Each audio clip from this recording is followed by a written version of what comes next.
दुश्मन न करे दोस्त ने वो काम किया है, उम्र भर का गम हमें इनाम दिया है। जी हाँ, दोस्ती के दुश्मनी में बदलने के कई किस्से हमने सुने हैं। और वैसे तो राजनीति में कहा जाता है कि कोई भी हमेशा के लिए शत्रु या हमेशा के लिए मित्र नहीं होता है, लेकिन एक और ऐसा मामला है, ऐसा क्षेत्र है जहाँ पर ऐसा लगातार होता है, वो है कूटनीति का क्षेत्र, विदेशी संबंधों का क्षेत्र। दो दोस्त, दो देश जो आपस में दोस्त की तरह बर्ताव करते हैं, रणनीतिक कूटनीतिक साझेदारी करते हैं, वो अचानक दुश्मन बन जाते हैं। क्यों बन जाते हैं, क्या कारण होता है, इसका इतिहास जानना समझना हमेशा दिलचस्प होता है। और ताज़ा मामला है ईरान और इजराइल का। जी हाँ, ईरान और इजराइल बीते कई दिनों से आमने सामने हैं। इस तनाव की शुरुआत 1 अप्रैल को हुई जब सीरिया स्थित ईरानी दूतावास पर हवाई हमला हुआ। इस हमले में ईरानी रिवॉल्यूशनरी गार्ड्स कॉर्प्स यानी IRGC के अल कुद्स बल के एक वरिष्ठ कमांडर सहित कम से कम 11 लोगों की मौत हो गई। ये सभी दमिश्क दूतावास परिसर में एक बैठक में भाग ले रहे थे।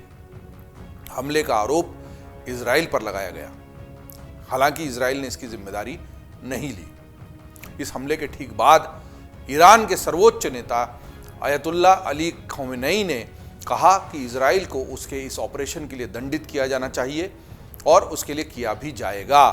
इस चेतावनी के ठीक बाद ईरान ने शनिवार 13 अप्रैल की रात इजराइल पर 330 से ज़्यादा मिसाइलें दागी। इस दौरान ड्रोन हमले भी किए गए। अब इजराइल भी ईरान पर जवाबी कार्रवाई की तैयारी कर रहा है और उसे चेतावनी दे रहा है लगातार। इससे संकेत मिल रहा है कि क्रिया प्रतिक्रिया का यह सिलसिला अब जल्दी थमने वाला नहीं है। आज ईरान और इजराइल भले ही आमने सामने हों, लेकिन ये कभी दोस्त हुआ करते थे। दुनिया की दिक्कत यह है कि रूस और यूक्रेन का युद्ध अभी थमा नहीं है। वहीं अक्टूबर 2023 के बाद इजराइल और हमास का युद्ध भी थमने का नाम नहीं ले रहा है और उसके बीच ही ये ईरान और इजराइल के बीच एक नया संघर्ष शुरू हो गया है। इसकी वजह से फिर एक बार दुनिया के माथे पर चिंता की लकीरें हैं और लगातार युद्ध झेल रहा और उसकी विभीषिका से गुजर रहा ये पूरा विश्व ये जानने को आतुर है कि आखिर ईरान इजराइल के रिश्तों की ये शुरुआत जो है, कड़वाहट, ये कैसे और क्यों हुई और क्यों दोनों एक दूसरे के दुश्मन बने हुए हैं। हमें ये जानना बहुत ज़रूरी है कि ईरान और इजराइल के रिश्तों की शुरुआत कहाँ से हुई, दोनों की दोस्ती कैसे हुई, कब ये दोस्ती दुश्मनी में बदल गई, दुश्मनी की वजह क्या है, बीते वर्षों में दोनों देशों के ये रिश्ते ऐसे क्यों बिगड़ गए और अब जो ताज़ा विवाद है उसकी वजह क्या है। कोशिश करते हैं बात को समझने की कि ये बात इतनी पेचीदा कैसे हो गई। इस बात को समझते हैं कि ईरान और इजराइल के बीच मामला आखिर है क्या। दरअसल साल 1948 में दुनिया के नक्शे पर एक नए देश का जन्म हुआ। यह देश था इजराइल। अरब देशों के बीच अस्तित्व में आए इस देश को अधिकांश मुस्लिम बहुल राष्ट्र मान्यता नहीं दे रहे थे, शत्रु समझ रहे थे और इस पूरी जो डेवलपमेंट हुआ था उसको शंका की नज़रों से देख रहे थे। लेकिन इसके कुछ अपवाद भी थे। इन अपवादों में जो देश शामिल थे उनमें से एक देश था ईरान।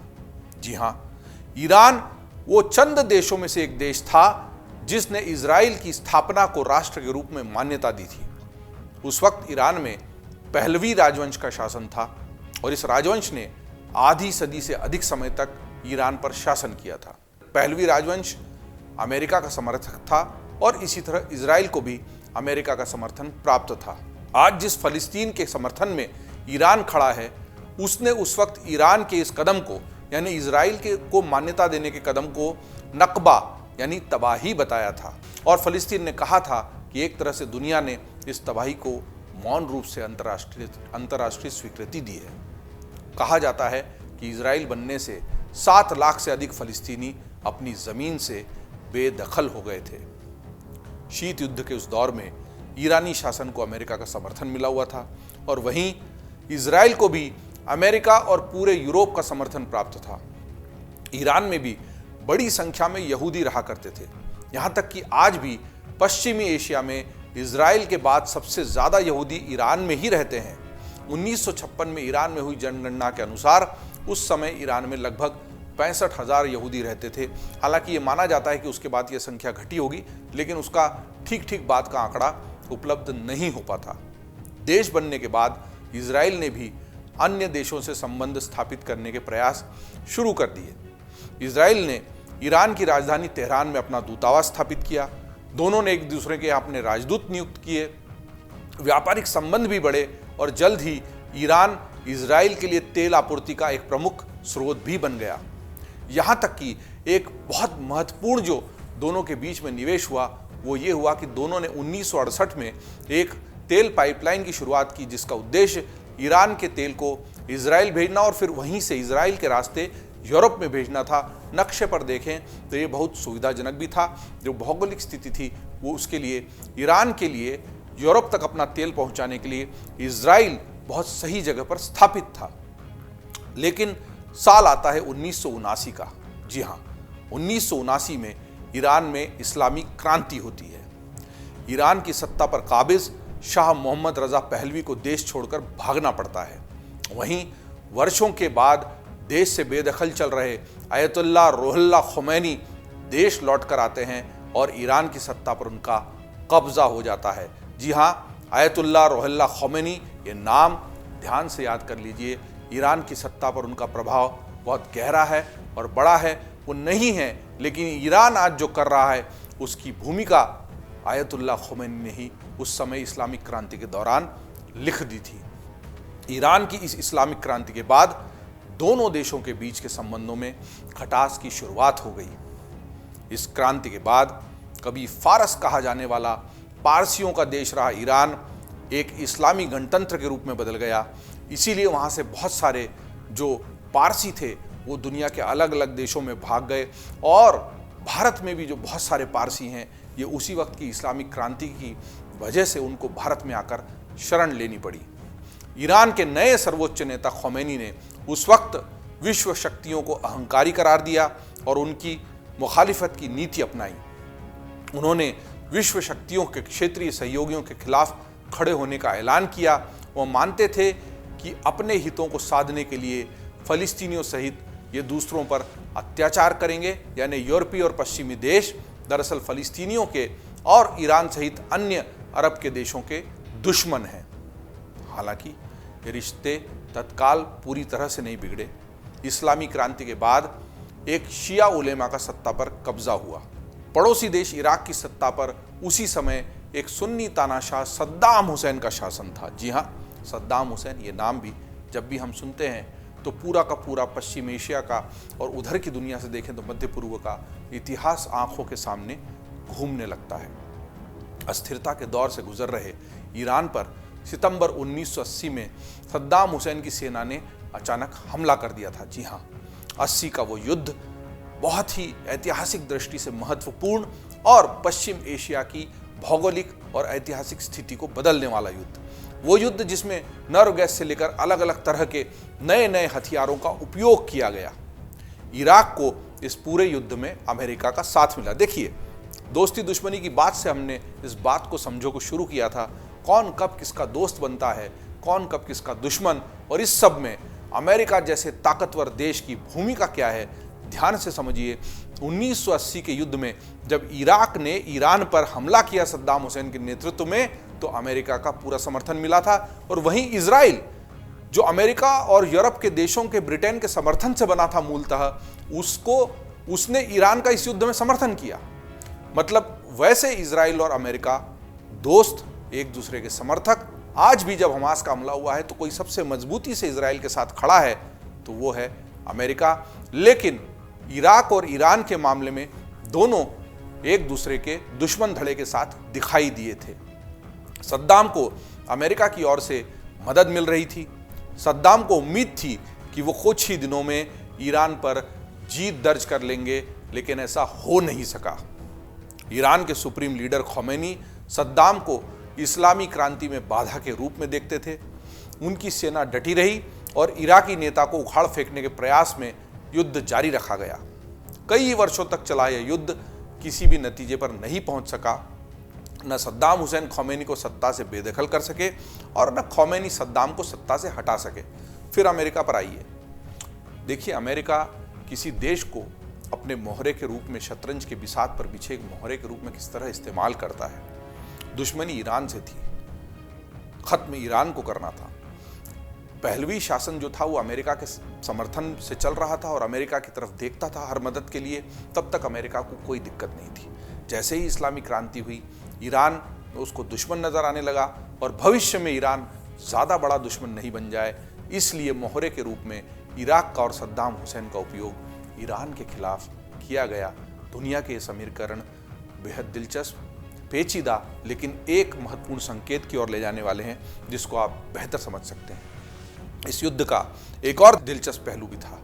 कई रिपोर्ट्स बताती हैं कि जो अमेरिका सद्दाम हुसैन की मदद कर रहा था, वही गुप्त रूप से खौमेनी की सेना की भी हथियारों की सप्लाई कर रहा था। ये संकेत है हथियारों की सप्लाई, हथियारों का बाजार, पैसे का व्यापार, हथियारों का जखीरा दुनिया में हमेशा से एक युद्ध का बड़ा कारण रहा है और इसको कौन कैसे संचालित करता है उस पर हम बात को समझो में पहले भी बात करते रहे हैं। 8 साल चले युद्ध के खत्म होते होते पश्चिम एशिया के समीकरण बदल चुके थे। इस युद्ध के चंद साल बाद ही सद्दाम हुसैन अमेरिका के निशाने पर आ गए। जी हाँ, फिर वही दोस्त दोस्त न रहा, प्यार प्यार न रहा, ऐ जिंदगी हमें तेरा एतबार ना रहा। उसी तर्ज पर जो सद्दाम हुसैन अमेरिका का मोहरा बना हुआ था, जो सद्दाम हुसैन अमेरिका की शह पर ईरान पर हमले कर रहा था, वही सद्दाम हुसैन 1990 में कुवैत पर कब्जा करते समय अमेरिका का दुश्मन बन गया, अमेरिका के निशाने पर आया और उसके बाद वेपन्स ऑफ मास डिस्ट्रक्शन के नाम पर जो कुछ भी हुआ वह भी अपने आप में इतिहास है। उस बात को समझने के लिए फिर कभी अलग वीडियो, लेकिन यहाँ पर हम बात ईरान और इजराइल के संबंधों की कर रहे हैं, इसीलिए हम उसी पर बने रहेंगे। तो ईरान और इजराइल के रिश्ते इसी बीच कड़वे होने लगे। दोनों के बीच छद्म युद्ध की शुरुआत भी हो गई। ईरानी सेना ने अमेरिका को महान शैतान और इजराइल को छोटा शैतान की संज्ञा दे दी। ईरान ने इजराइल के साथ सभी संबंध तोड़ दिए। नागरिक अब एक दूसरे के देश की यात्रा नहीं कर सकते थे और उड़ान सेवाएं रद्द कर दी गईं। तेहरान में इजरायली दूतावास को फलिस्तीनी दूतावास में बदल दिया गया। ईरान और इजराइल के बीच कड़वाहट की शुरुआत 1982 में हुई। बाद में दोनों देशों के संबंध और खराब होने लगे क्योंकि इजराइल ने आरोप लगाया कि ईरान ने सीरिया, इराक, लेबनान और यमन में राजनीतिक और सशस्त्र समूह खड़े किए हैं और उन्हें आर्थिक मदद की है। जी हाँ, बहुत सारे समूह जिसमें हमास भी शामिल है, उन सबको ईरान मदद करता है। ये आरोप इजराइल शुरू से लगाता रहा है और इस तरह के आरोप अमेरिका की तरफ से भी लगे हैं। खौमेनी ने रमज़ान के हर आखिरी शुक्रवार को कुद्स दिवस के रूप में घोषित कर दिया। तब से पूरे ईरान में फ़लस्तीनियों के समर्थन में उस दिन बड़ी रैलियां आयोजित की जाती है। दरअसल एक चौक है, उस चौक पर ख़ास तौर पर इसमें फ़लस्तीनी समर्थक आते हैं और इजराइल और अमेरिका के विरोध में नारे लगाते हैं। जेरूसलम को अरबी भाषा में अल कुद्स कहा जाता है और इसीलिए कुद्स दिवस का ये उद्भव हुआ और इसको अभी भी लगातार उसी तरीके से हर जुमे को ईरान में विरोध के रूप में इजराइल और अमेरिका के मनाया जाता है और फ़लस्तीनियों के समर्थन में वहाँ लोग इकट्ठा होते हैं। ईरान पर आरोप लगता रहा है कि वह लेबनान, सीरिया, इराक और यमन सहित पूरे क्षेत्र के कई देशों में छद्म युद्ध और उस तरह के नेटवर्क को समर्थन देता है। इस समूह को प्रतिरोध की धुरी के रूप में जाना जाता है, जो फ़लस्तीनी मुद्दे का समर्थन करने के साथ साथ इजराइल को एक प्रमुख दुश्मन मानते हैं। ये सशस्त्र समूह इजराइल के साथ साथ अमेरिकी सेना को भी निशाना बनाते हैं। इनमें से मुख्य हैं लेबनान में मौजूद हिजबुल्लाह, जिसका गठन 1982 में दक्षिणी लेबनान में इजरायली कब्जे से लड़ने के लिए किया गया था। यह हिजबुल्लाह का नाम आपने अभी इजराइल और हमास युद्ध में कई बार सुना होगा। ताज़ा मामले की बात करें तो इसकी शुरुआत 7 अक्टूबर 2023 को होती है। जी हाँ, ये तारीख जो एक बार फिर पूरे पश्चिम एशिया और उधर की दृष्टि से देखें तो मध्य पूर्व में गहराई से इतिहास में दर्ज हो गई है, चस्पा हो गई है। बड़ा हमला हमास की तरफ से इजराइल के ऊपर हुआ था और उसके बाद से जो संघर्ष शुरू हुआ वो अभी तक नहीं थमा है और इस युद्ध में भी हिजबुल्लाह शामिल रहा। वह लगातार उत्तरी इजराइल में रॉकेट से हमले कर रहा है। ईरान पर हूती विद्रोहियों के भी मदद करने का आरोप लगता है। यह संगठन भी लगातार इजराइल पर हमले कर रहा है। अब हम ये भी जान लेते हैं कि ये ताज़ा विवाद जो शुरुआत में हमने जिक्र किया था, उसमें अब तक क्या हुआ है। इजराइल और ईरान के बीच के इस ताज़ा विवाद में 1 अप्रैल के दिन बड़ी घटना हुई। उस दिन सीरिया में ईरानी दूतावास पर हमला हुआ। सीरिया की राजधानी दमिश्क में स्थित ईरानी वाणिज्य दूतावास पर इस हमले में कम से कम 11 लोगों की मौत हो गई। मरने वालों में ईरानी रिवोल्यूशनरी गार्ड्स कॉर्प्स के और अल-कुद्स बल के एक वरिष्ठ कमांडर भी शामिल थे। हमले के वक्त ये सभी दमिश्क दूतावास परिसर में एक बैठक में भाग ले रहे थे। हमले का आरोप इजराइल पर लगाया गया। हालांकि जैसा हमने शुरू में आपको बताया, इजराइल ने इसकी जिम्मेदारी नहीं ली। ईरान ने इस हमले का बदला लेने की बात कही और उसने 13 अप्रैल की देर रात इस इजराइल पर हमला कर भी दिया। मिसाइल और ड्रोन से इस हमले में दावा किया गया कि इजराइल पर 330 से ज़्यादा मिसाइलें दागी गईं। हालांकि अमेरिका ने दावा किया कि करीब करीब सभी हमलों को विफल कर दिया गया है और ऐसे किसी भी हमले को लेकर वो इजराइल के साथ मजबूती से खड़ा है। लेकिन दूसरी ओर इजराइल ने भी अब इस हमले का जवाब देने की धमकी दी है। नेतन्याहू लगातार हमलावर हैं, बयान पे बयान दे रहे हैं। यह तो मालूम नहीं कि ये सारी जो तनाव की स्थिति वो कहाँ पहुँचेगी, लेकिन जो दो देश थे जो आपस में कभी दोस्त थे, तेल की पाइपलाइन एक दूसरे ने मिलकर बिछाई थी ताकि व्यापार हो सके, तेल की आपूर्ति हो सके, एक दूसरे के लिए कूटनीतिक और रणनीतिक मदद ये दोनों देश जुटाते थे, लेकिन आज कट्टर दुश्मन बन गए हैं। इस पूरे मामले में कौन देश किसका कब कैसे समर्थन करेगा, यह भी बहुत दिलचस्प पहलू है। बहरहाल बात को समझो में हमने ये जानने की कोशिश की कि ईरान और इजराइल जो कभी दोस्त हुआ करते थे, कट्टर दुश्मन क्यों और कैसे बन गए। एक महत्वपूर्ण तथ्य ये भी है कि 25 साल में इजराइल को खत्म कर देने का संकल्प भी ईरान में लिया गया है। ईरान के एक चौक में बाकायदा इसका एक बड़ा सा बैनर लगा हुआ है और लोग वहां जाकर कस्में खाते हैं कि वो इजराइल को ख़त्म कर देंगे, और इसीलिए इजराइल से आवाज़ आती है कि हमें ख़त्म कर देने की कसम खाने वाले को हम खुद ही मिटा देंगे। एक दूसरे से मरने मारने की ये जो कस्में खाई जा रही हैं, ये जो तनाव को बढ़ाने वाली बातें की जा रही है, इससे चिंता सिर्फ ये होती है, एक युद्ध जारी है रूस और यूक्रेन के बीच, एक युद्ध जारी है इजराइल और हमास के बीच। ऐसे में ईरान और इजराइल के बीच जो बढ़ता संघर्ष है वो कहीं पूरी दुनिया को एक बड़े महायुद्ध की ओर न ले जाए। बात को समझने के लिए आप लगातार देखते रहिए अमरउजाला.com। अगर आप ये वीडियो YouTube पर देख रहे हैं तो हमारे चैनल को सब्सक्राइब करें और बेल आइकन को दबाना ना भूलें। अगर आप Facebook पर ये वीडियो देख रहे हैं तो हमारे पेज को लाइक करें।